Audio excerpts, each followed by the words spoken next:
Kamusta kayong lahat mga kabantay? Ako si Rowel, isang OFW dito sa gitnang silangan at nagkatrabaho bilang tagabantay. At sa mga oras na ito, katatapos lang nga ng ating trabaho. At gaya ng dati, tayo ay maglalakad na naman pauwi ng ating tinutuluyan. At alas 8 pa lang nga ng umaga, kung napapansin nyo, ang araw ay tirik na tirik na.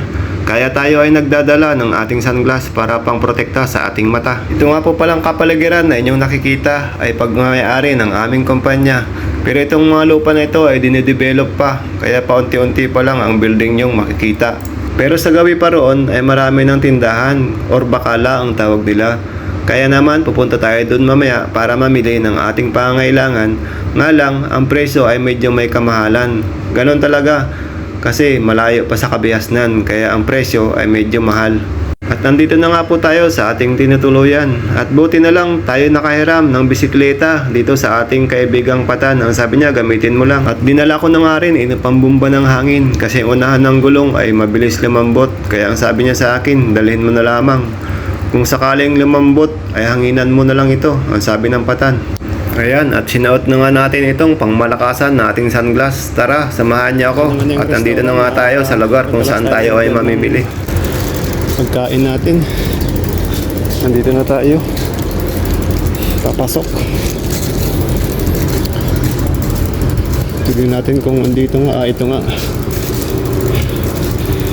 nga yung grocery dito. Iwan natin muna yung bike natin dito. Yan o.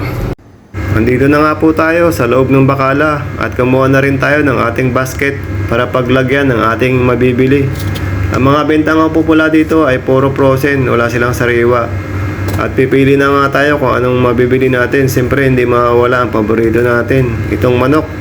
At kumuha na rin tayo dito ng sausage para may prito. At meron din sila mga dilata dito, mga pagkaing Pinoy. Ayan, meron ditong Argentina. Ayan, at kumuha na rin tayo ng isang piraso para pang suporta sa sunod pang araw. Mahal ang mga bilihin din eh.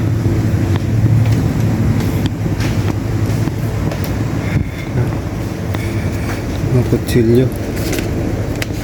Sigurado yan dito.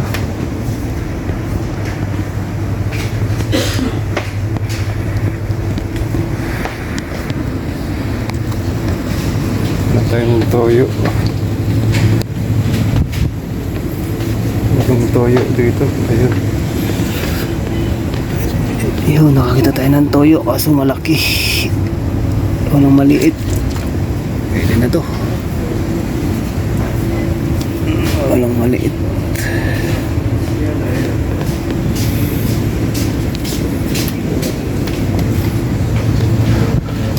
Bili na rin tayo ng tinapay.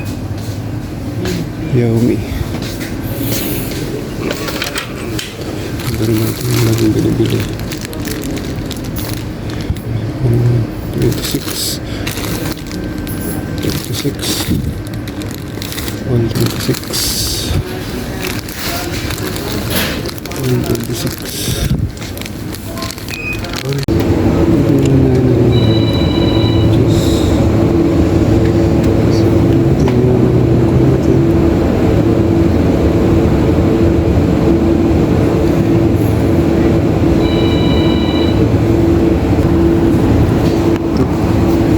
dalawa.